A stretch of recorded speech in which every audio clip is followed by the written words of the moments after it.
రాజులు పోయారు, వారితో పాటే రాజ్యాలు పోయాయి, రాచరికము పోయింది. ఈ మాట ఎక్కడైనా చెల్లుతుందేమో కానీ అక్కడ మాత్రం చెల్లదు. ఎందుకంటే అక్కడి రాజవంశీకులు ఆ స్థాయిలో పవర్ఫుల్. మరి సంస్థానాల పాలన ముగిసినా, తరాలు మారినా సంస్థాగతంగా వారి పట్టు మాత్రం సడలేదు. అందుకే ముఖ్యమంత్రి స్థాయి వ్యక్తిని కూడా ఓడించిన చరిత్ర ఆ రాజావారి సొంతం.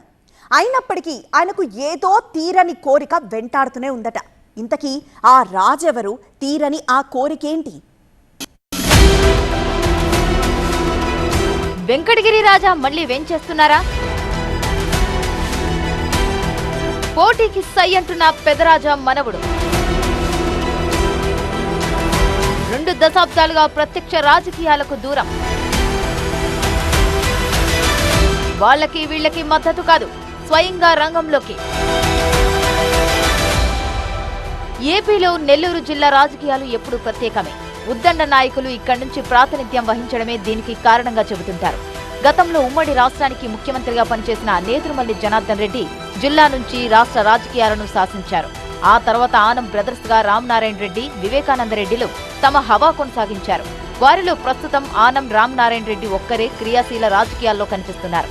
ఇంతటి హిస్టరీ ఉన్న జిల్లా రాజకీయాల్లో వెంకటగిరిది ప్రత్యేక స్థానమని చెప్పాలి. ఎందుకంటే ఇది ఒకనాటి రాజుల కోట, వెలుగోటి వంశస్థుల ఏలుబడిలో కొనసాగిన ప్రాంతం. ప్రస్తుతం ఇక్కడి నుంచే ఎమ్మెల్యేగా ప్రాతినిధ్యం వహిస్తున్న ఆనం రామనారాయణ రెడ్డి దేవాదాయ ధర్మాదాయ శాఖ బాధ్యతలు నిర్వర్తిస్తున్నారు. పైకి పార్టీల పవర్ కనిపిస్తున్నా ఇక్కడ వెంకటగిరి రాజుల హవా కూడా ఎక్కువే. రాచరికం ముగిసిపోయినా అంతర్గతంగా వారి పట్టు అలాగే ఉంది. అందుకే ఇక్కడ ఎవరు గెలవాలన్నా వారి మద్దతు తప్పనిసరి. గతంలో రాజకీయంగా ప్రత్యక్ష ఎన్నికల్లో సత్తా చాటిన చరిత్ర వెంకటగిరి రాజకుటుంబానికి ఉంది. ఈ రాజకుటుంబానికి చెందిన సాయికృష్ణ యాచంద్ర 1985లో ఇక్కడి నుంచి ఎమ్మెల్యేగా విజయం సాధించారు. మరోసారి 1994లో బరిలో నిలిచిన సాయికృష్ణ యాచంద్ర నాటి కాంగ్రెస్ కీలక నేత నేదురుమల్లి జనార్దన్ రెడ్డిపై అత్యధిక మెజార్టీతో గెలుపొంది రికార్డు సృష్టించారు. టీడీపీ తరపున ఎమ్మెల్యేగా గెలిచిన పెదరాజా అప్పుడు ఎన్టీఆర్ ప్రభుత్వం ఏర్పాటు చేసి తన హయాంలో మంత్రి పదవి చేపట్టాలని అడిగినా సున్నితంగా తిరస్కరించారు.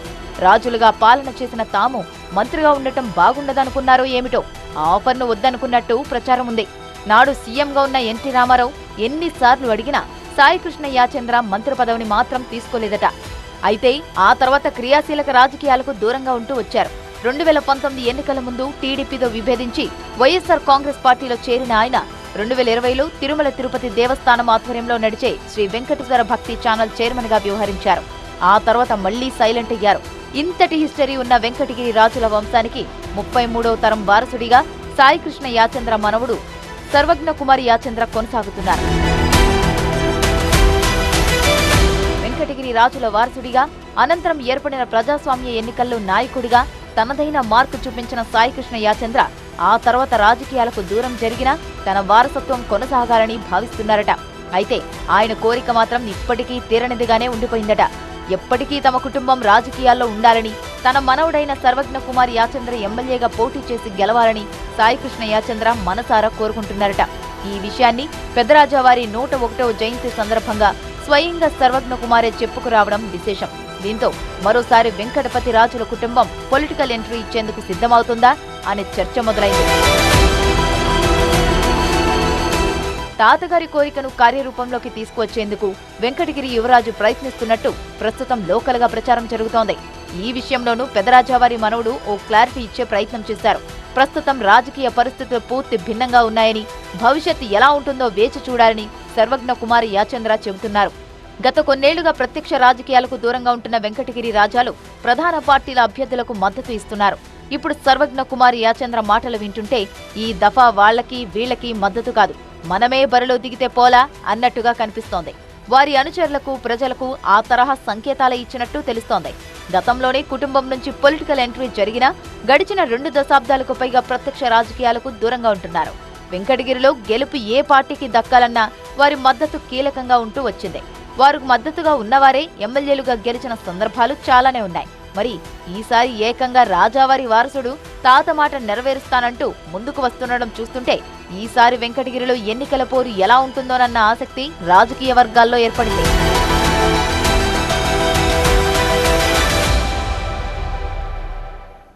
తెలంగాణలో కీలకమైన ఆ జిల్లాలో రాజకీయం ఎప్పటికీ ఎవ్వరికీ అర్థం కాదు. అందులోనూ కాంగ్రెస్ కథ సొంత పార్టీ నేతలకు కూడా అంతు చిక్కదు. నేతల మధ్య ఎప్పుడు ఎక్కడ ముసలం పుడుతుందో, ఎప్పుడు ఎలా కలిసిపోతారో అస్సలు ఊహించలేం. అధికారంలో ఉన్నప్పుడైనా లేనప్పుడైనా అదే తరహా రాజకీయం నడుస్తోంది అక్కడ. లేటెస్ట్గా జరుగుతున్న పరిణామాలు కూడా అదే నిజమని నిరూపిస్తున్నాయట. ఇంతకీ ఆ జిల్లా ఏది, అక్కడ జరుగుతున్న రచ్చ ఏంటి?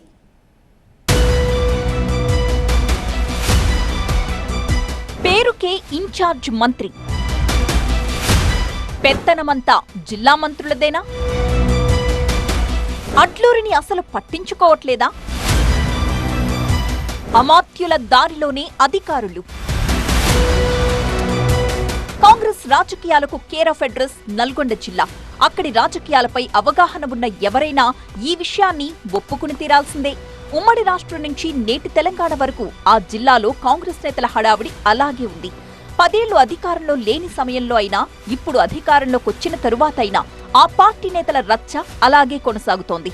అసలు రాష్ట్ర కాంగ్రెస్ రాజకీయ ఉద్దండులంతా నల్గొండ జిల్లా నుంచే ప్రాతినిధ్యం వహిస్తున్నారంటేనే మనం అర్థం చేసుకోవచ్చు.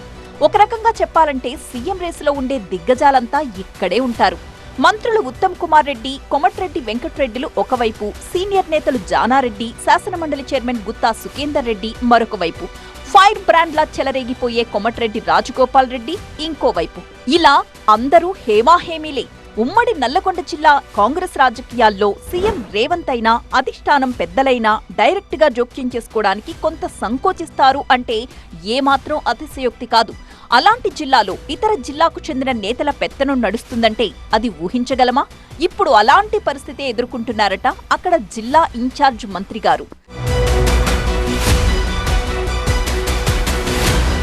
రాజకీయ ఉద్దండులున్న జిల్లాకి ఇన్ఛార్జ్ మంత్రి అంటే ఆషామాషి ఏం కాదు. ఉమ్మడి రాష్ట్రంలో మంత్రులుగా, ఇన్ఛార్జ్ మంత్రులుగా పనిచేసిన అనుభవం ఈ నాయకులకుంది. అందుకే కాంగ్రెస్ అధికారంలోకొచ్చిన మొదట్లో నల్లగొండ జిల్లాకు ఎవరిని ఇన్ఛార్జిగా పంపించాలి అనే విషయంలో రేవంత్ బలంగానే ఆలోచించారట. చివరికి సీనియర్ నేత అయిన తుమ్మల నాగేశ్వరరావుని ఇన్ఛార్జ్ మంత్రిగా నియమించి పని కానిచ్చేశాం అనిపించారట. సాధారణంగా ఇన్ఛార్జ్ మంత్రి అంటే ఆ జిల్లాకు సంబంధించి పార్టీ, ప్రభుత్వ వ్యవహారాలన్నీ వారి కనుసన్నల్లోనే నడుస్తుంటాయి. తుమ్మల సీనియర్ నేత అవ్వడంతో మొదట్లో మంత్రులు ఉత్తమ్, కోమటిరెడ్డిలు ఏ విషయమైనా ఆయనతోనే చర్చించి ముందుకు వెళ్లేవారు. ప్రధానమైన ప్రభుత్వ కార్యక్రమాలన్నీ ఇన్ఛార్జ్ మంత్రి తుమ్మల వచ్చాకే ప్రారంభించేవారు. ప్రభుత్వ పథకాలు, సమీక్షా సమావేశాలైనా, ఇతరత్రా రివ్యూలైనా జిల్లా ఉన్నతాధికారులు కూడా ఒళ్లు దగ్గర పెట్టుకుని పనిచేసేవారు అన్న అభిప్రాయం ఉంది. అధికారులు అలసత్వంగా ఉన్నా, సరిగా పనిచేయకపోయినా తుమ్మల ఉపేక్షించేవారు కాదట. అలా ఏడాది పాటు జిల్లా ఎమ్మెల్యేలు, మంత్రులు, అధికార యంత్రాంగం ఇలా మొత్తం ప్రభుత్వ బెటాలియన్ ఇన్ఛార్జ్ మంత్రి తుమ్మల కనుసన్నల్లోనే ఉండేది. కానీ ఇప్పుడు జిల్లాలో కొత్తగా వచ్చిన ఇన్ఛార్జ్ మంత్రి పరిస్థితికి సీన్ రివర్స్ అయిపోయింది. ఇన్ఛార్జ్ మంత్రుల మార్పుల్లో భాగంగా సీనియర్ మంత్రులు ఉత్తమ్, కోమటిరెడ్డిలను ఇన్ఛార్జ్ మంత్రులుగా సీఎం రేవంత్ తొలగించారు. ఉమ్మడి నల్గొండ జిల్లాకు తుమ్మల స్థానంలో ఇన్ఛార్జ్ మంత్రిగా అడ్లూరి లక్ష్మణ్ని నియమించారు.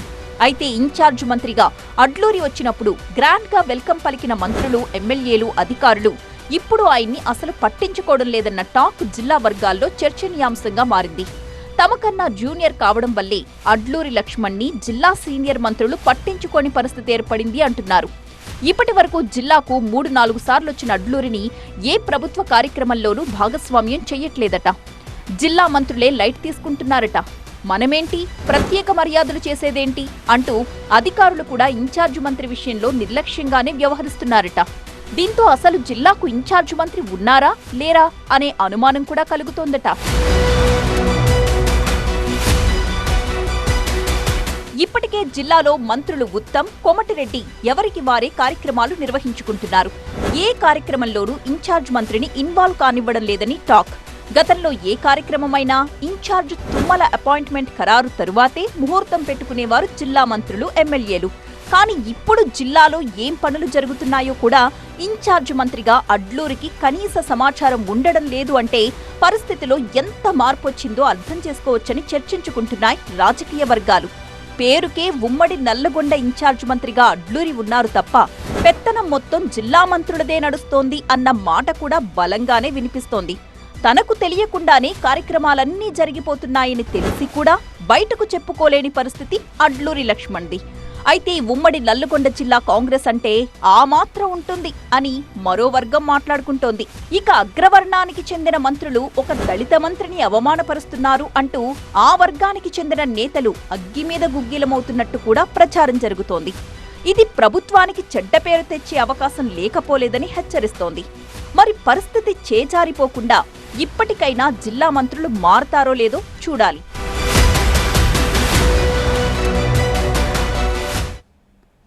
అక్కడ వైసీపీ ఇన్ఛార్జ్ ఇష్యూ ఇంకా అగ్గి రాజేస్తూనే ఉంది. ముగ్గురు మాజీ ఎమ్మెల్యేల మధ్య మొదలైన హోరాహోరీ ఇప్పటికీ ఎటూ తేలలేదట. ఇద్దరి మధ్య రాజీ కుదిర్చిన హైకమాండ్ మూడో మాజీ సంగతి ఏంటన్నదే తేల్చలేదట. ఆయనేమో మళ్లీ పాత అడ్డా వైపే మనసు పెట్టుకున్నట్లు ప్రచారం జరుగుతోంది. దీంతో మరోసారి త్రిముఖ పోరు తప్పదనే ప్రచారం జోరందుకుంది. ఇంతకీ ఆ ఇద్దరు ఎవరు? ఈ మూడో నాయకుడు ఎవరు? అసలు ఇదంతా ఎక్కడ జరుగుతోంది? ఎందుకు జరుగుతోంది? మార్కాపురంలో మళ్లీ మొదలైంది. రాంబాబు వెంకట్రెడ్డిల మధ్య సయోధ్య. మరి కుందూరు పరిస్థితేంటి? నాగార్జునకు గిద్దలూరు నచ్చట్లేదా? గత ఎన్నికల్లో వైసీపీ టికెట్ కోసం మార్కాపురం నుంచి ముగ్గురు మాజీలు పోటీ పడితే ఒకరికి అవకాశం వచ్చింది. మరొకరిని పక్క నియోజకవర్గానికి పంపించాల్సొచ్చింది. మిగిలిన మూడో మాజీకి అసలు అవకాశమే రాలేదు. ఈ పరిస్థితుల్లో ఇద్దరు మాజీలను పిలిపించుకుని అధినేత జగన్ ఇటీవల సయోధ్య కుదిర్చారట. 2024 మార్కాపురం నుంచి పోటీ చేసి ఓటమి పాలైన మాజీ ఎమ్మెల్యే అన్నా రాంబాబును టికెట్ ఆశించి భంగపడ్డ మరో మాజీ ఎమ్మెల్యే జంక వెంకట్రెడ్డిలు కలిసి పనిచేయాలని సూచించారట. అయితే మరో మాజీ కుందూరు నాగార్జున రెడ్డి పరిస్థితి ఏంటన్నదే అంతు చిక్కడలేదు. ప్రస్తుతం గిద్దలూరు ఇన్ఛార్జిగా ఉన్న కుందూరు మళ్లీ మార్కాపురం వచ్చేందుకు ప్రయత్నిస్తూ ఉండడంతో నేతల మధ్య తకరారు షురూ అయిందట.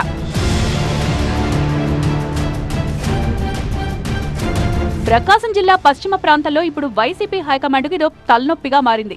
కీలకమైన మార్కాపురం నియోజకవర్గం గతంలో కాంగ్రెస్ కి, మొన్నటి ఎన్నికల దాకా వైసీపీకి కంచుకోటలా ఉండేది. కానీ 2024 మార్పుల్లో భాగంగా మార్కాపురం సిట్టింగ్ గా ఉన్న కుందూరు నాగార్జున రెడ్డిని గిద్దలూరు పంపి అక్కడి సిట్టింగ్ ఎమ్మెల్యే అన్నా రాంబాబును ఇక్కడి నుంచి బరిలో దింపారు. అక్కడా పాయే ఇక్కడా పాయే అన్నట్టు రెండు చోట్ల పార్టీకి రిక్తహస్తమే మిగిలింది. అన్నా రాంబాబుకు కుందూరు వర్గీయులు సహకరించకపోవడం ఒక కారణమైతే, టికెట్ ఆశించి భంగపడ్డ మాజీ ఎమ్మెల్యే జంకే వెంకట్రెడ్డి సైలెంట్ అయిపోవడం ఇక్కడ వైసీపీ ఓటమికి మరో కారణంగా ప్రచారం జరిగింది. ఏదైతే ఏంటి, ఓటమితో స్తబ్దుగా మారిన మార్కాపురం క్యాడర్ను మళ్లీ యాక్టివ్ చేసే పనిలో ఉందట వైసీపీ హైకమాండ్. అందులో భాగంగానే జంకే వెంకట్రెడ్డిని పిలిపించుకుని ప్రత్యేకంగా మాట్లాడారట అధినేత జగన్. అన్నా రాంబాబుతో కలిసి పనిచేయాలని సూచించారట. ఈసారి మార్కాపురంలో ఎవరిని నిలబెట్టినా గెలిపించుకోవాలని చెప్పారట. మరి వాళ్ళిద్దరూ కలిసి పనిచేస్తారా లేదా అన్నదే ఇప్పుడు చర్చనీయాంశంగా మారింది. అధిష్టానం గిద్దలూరు ఎమ్మెల్యేగా ఉన్న అన్నా రాంబాబును పిలిచి మరీ మార్కాపురం టికెట్ ఇవ్వడం అప్పట్లో వెంకట్రెడ్డిని బాగా హర్ట్ చేసింది. మరిప్పుడు ఆయన పార్టీ అభివృద్ధికి సహకరిస్తారా లేదా అన్నది కీలకం. వీళ్ళిద్దరూ కలిసి పనిచేసినా మరి మార్కాపురంలో వేళ్లూనుకుపోయిన కుందూరు ఫ్యామిలీ పరిస్థితి ఏంటన్నదే మరో చర్చనీయాంశంగా మారింది. పెదకొండారెడ్డి మొదలు ఇప్పుడు నాగార్జున రెడ్డి దాకా ఆ ఫ్యామిలీ 6 సార్లు ఇక్కడ విజయం సాధించింది. అలాంటి కుందూరు ఫ్యామిలీ నుంచి 2024లో టికెట్ చేజారింది. అంగబలం అర్ధబలం పుష్కలంగా ఉన్న చోటును వదిలేసి హైకమాండ్ ఆదేశాలతో గిద్దలూరులో పోటీకి నిలబడ్డారు కుందూరు నాగార్జున రెడ్డి. దీంతో సైలెంట్ అయిపోయిన ఇక్కడి కుందూరు అనుచరులు అన్నా రాంబాబు కోసం పనిచేయడం లేదు. సో అధిష్టానం అనుకున్నట్టుగా ఇక్కడ పార్టీలో జోష్ రావాలంటే కుందూరు నాగార్జున రెడ్డిని కూడా హైకమాండ్ పిలిచి మాట్లాడాల్సింది. ఆయన వర్గం కూడా రాంబాబు వెంకట్రెడ్డి వర్గాలకు జత కలిస్తే ఇక్కడ వైసీపీకి తిరుగుండదనే అభిప్రాయం వ్యక్తమవుతోంది. అయితే గత ఎన్నికల్లో గిద్దలూరు నుంచి పోటీ చేసిన కుందూరు నాగార్జున రెడ్డి మళ్లీ సొంత అడ్డా మార్కాపురం వచ్చేందుకు ఆసక్తి చూపుతున్నట్టు తెలుస్తోంది. దీంతో వచ్చేసారి మార్కాపురం నుంచి వైసీపీ తరపున ఎవరు పోటీ చేస్తారనే సస్పెన్స్ కూడా ఇప్పటినుంచే మొదలైంది. కుందూరు నాగార్జున రెడ్డి, అన్నా రాంబాబు, జంకే వెంకట్రెడ్డిలు ఈసారి టికెట్ రేసులో ఉండనున్నట్టు ప్రచారం జరుగుతోంది. అదే జరిగితే మళ్లీ ఎన్నికల నాటికి ఇబ్బందులు తప్పవు. అందుకే ముందు జాగ్రత్తగా సర్దుబాట్ల ప్రక్రియ మొదలెట్టింది వైసీపీ హైకమాండ్. ఇప్పటినుంచే నేతలందరినీ పిలిచి సయోధ్య కుదిర్చేందుకు ప్రయత్నాలు చేస్తోందట. అధిష్టానం ప్రయత్నాలు కొలిక్కొస్తే సరి, లేకుంటే మాత్రం మళ్లీ ఎప్పట్లాగే ఉంటుంది పరిస్థితి. ఎవరికి వారే యమునా తీరే అన్నట్టుగా నేతలు వ్యవహరిస్తే మార్కాపురంలో వైసీపీ మళ్లీ గడ్డు పరిస్థితులు ఎదుర్కోవడం ఖాయం. మున్ముందు ఏం జరుగుతుందో, ముగ్గురు నేతల ముచ్చట ఎలా ముగుస్తుందో చూడాలి. ఏపీలో అక్కడున్నది మామూలు నాయకుడు కాదు. ఆయన రాజకీయాల్లోకి వచ్చినప్పటి నుంచి సంచలనమనే చెప్పాలి. గత సాధారణ ఎన్నికల్లో పోటీ విషయంలోనూ అలాంటి ఉత్కంఠ రేకెత్తించారు. అయితే అలాంటి నేత కోసం పోటీ విషయంలో చాలా మంది త్యాగాలు చేయాల్సి వచ్చింది. అందులో సొంత పక్షంతో పాటు మిత్రపక్షం కూడా ఉంది. పోనీ ఆయన గెలిచాకైనా ఆ త్యాగమూర్తుల్లో న్యాయం జరిగిందా అంటే లేదనే సమాధానమే వినిపిస్తోంది. ఇప్పుడు అసంతృప్తి సెగలు రాచేస్తోంది. ఇంతకీ ఇదంతా ఎక్కడ జరుగుతోంది? ఎవరిలో అసంతృప్తి రాచుకుంది?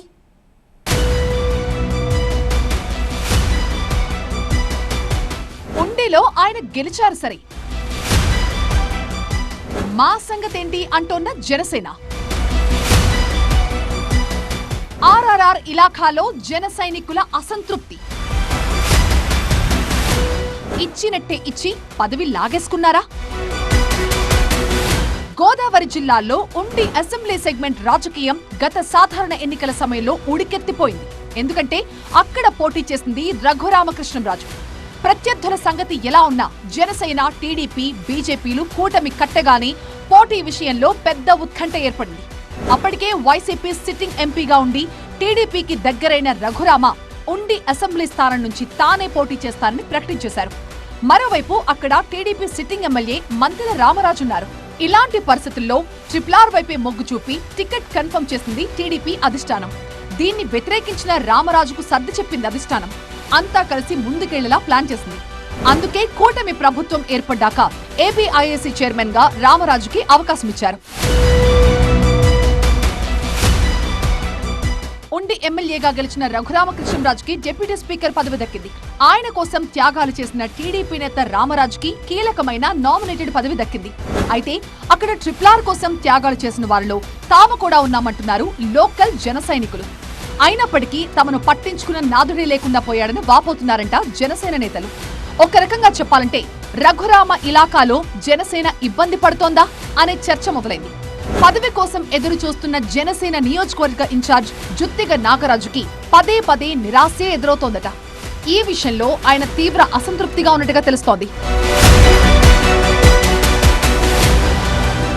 2022లో జనసేనలో చేరిన నాగరాజు 2023లో ఉండి నియోజకవర్గం ఇన్ఛార్జ్ గా బాధ్యతలు చేపట్టారు. నియోజకవర్గంలోని 72 గ్రామాల్లో వివిధ కార్యక్రమాలు చేపట్టి పార్టీని బలోపేతం చేసేందుకు ప్రయత్నించారు. వార్డు స్థాయిలో జనసేన పార్టీ కమిటీలను ఏర్పాటు చేసిన నాగరాజు బలంగా పనిచేస్తారనే పేరుంది. ఆ క్రమంలోనే 2024లో జనసేన టికెట్ ఆశించారు. కానీ కూటమి పొత్తులో భాగంగా అది టీడీపీకి కేటాయించడంతో ఆయన పోటీ చేయడం సాధ్యం కాలేదు. అధిష్టానం ఆదేశాలతో రఘురామకృష్ణంరాజు గెలుపు కోసం పనిచేయాల్సి వచ్చింది. ప్రభుత్వం అయితే ఏర్పాటైంది కానీ న్యాయం చేస్తామన్న హామీని మాత్రం నాగరాజు విషయంలో కూటమి పెద్దలు నిలబెట్టుకోలేదట.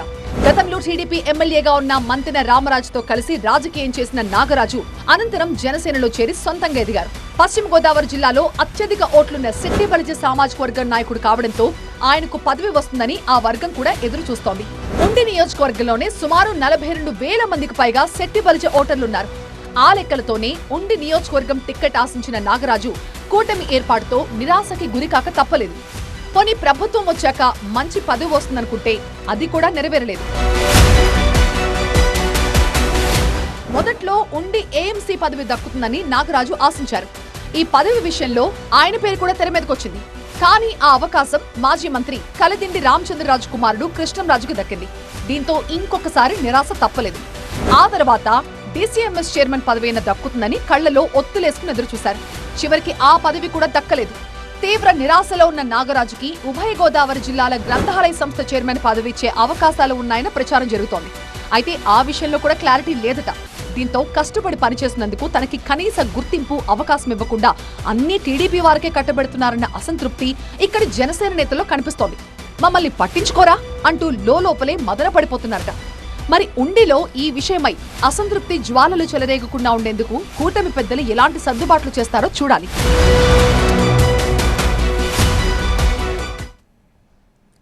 సాధారణంగా ఏ నియోజకవర్గంలో రాజకీయాలైనా పార్టీలు సై అంటాయి. లేదంటే ఆయా పార్టీల్లో అంతర్గత కలహాలతో కార్యకర్తలు ఇబ్బంది పడుతూ ఉంటారు. కానీ అక్కడేంటో వింతగా ఉంది పరిస్థితి. పాలక ప్రతిపక్ష నేతల తీరు స్థానిక ప్రజలకే తలనొప్పిగా మారిందట. దీంతో దేవుడు వరమిచ్చిన పూజారి అడ్డుకున్నట్లుగా మారుతోందట లబ్ధిదారుల పరిస్థితి. ఇంతకీ ఆ రెండు పార్టీల నేతలు ఎవరు? వారితో వచ్చిన చిక్కేంటి? నర్సాపూర్లో చల్లారని ప్రోటోకాల్ మంటలు. అటు కాంగ్రెస్ ఇటు బీఆర్ఎస్.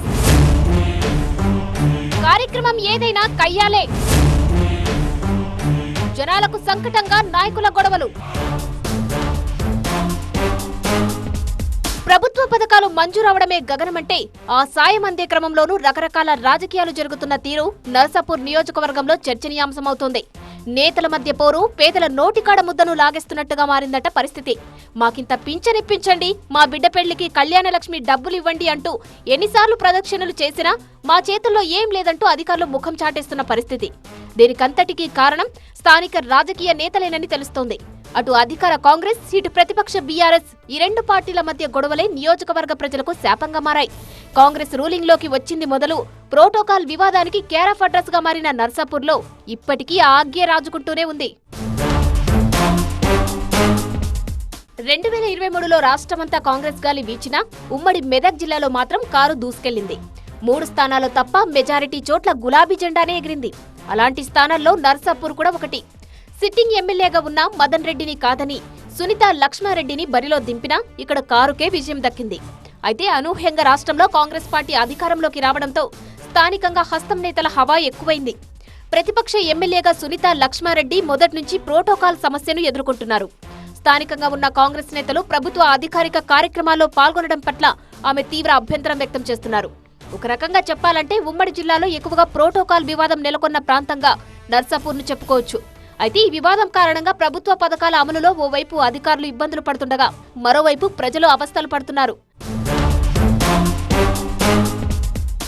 నాయకుల మధ్య విభేదాలతో కళ్యాణలక్ష్మి, షాదీ ముబారక్ పథకాల చెక్కుల పంపిణీలో ఆటంకాలు ఎదురవుతున్నాయి. 8 నెలలుగా ఇక్కడ ఇదే పరిస్థితి కనిపిస్తోంది. చెక్కులు సిద్ధంగా ఉన్నప్పటికీ మంత్రి, ఎమ్మెల్యే సమయం ఇవ్వాలి అంటూ అధికారులు వాయిదా వేస్తున్నారు. కళ్యాణలక్ష్మి, షాదీ ముబారక్ పథకాల ద్వారా ప్రభుత్వం అందిస్తున్న ఆర్థిక సహకారం SC, ST, BC, EBC, minority పేదలకు వరంలా మారగా ఈ పథకాలకు దరఖాస్తు చేసుకున్న వారికి మాత్రం సకాలంలో అది అందడం లేదు. ఎంతో మంది లబ్ధిదారులు నిత్యం అధికారులు, ప్రజాప్రతినిధుల చుట్టూ కాళ్లరిగేలా తిరుగుతున్నారు. చివరకు దళారులను ఆశ్రయించక తప్పడం లేదని కొందరు వాపోతున్న పరిస్థితి.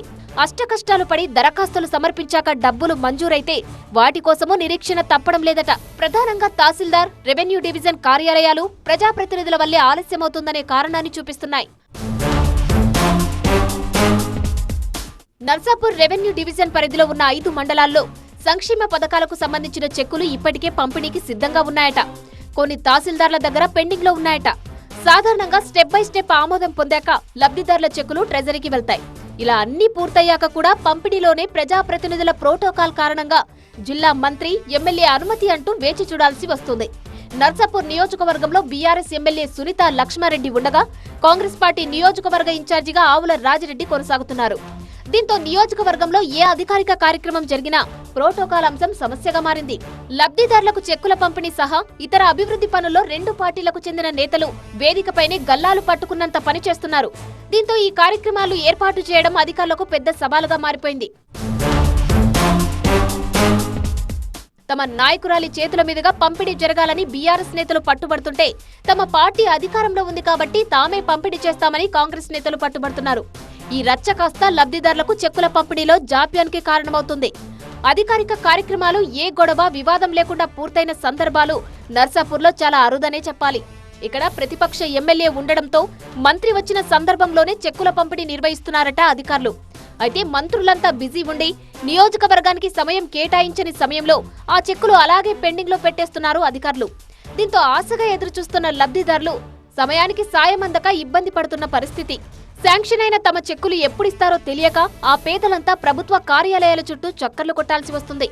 ఉమ్మడి జిల్లాలో మిగిలిన చోట్ల ఎక్కడా ఈ సమస్య లేకపోయినా నర్సాపూర్లో మాత్రం పాలక ప్రతిపక్షాల మధ్య ఆధిపత్య పోరు పేదలకు శాపంగా మారినట్టు కనిపిస్తోంది. నేతలు ఇప్పటికైనా వ్యక్తిగత విభేదాలు, ప్రోటోకాల్ రచ్చను, ఆధిపత్య పోరును పక్కన పెట్టి ముందు పేదలకు మంచి చేసే మార్గం చూడాలనే అభిప్రాయం వ్యక్తమవుతుంది. మరి ఈ రెండు పార్టీల గొడవలు ఆగేదెన్నడో, లబ్ధిదారులకు సజావుగా సంక్షేమ పథకాలు అందే పరిస్థితి ఎప్పుడో అని నియోజకవర్గ ప్రజలు ఎదురుచూడాల్సిన పరిస్థితి.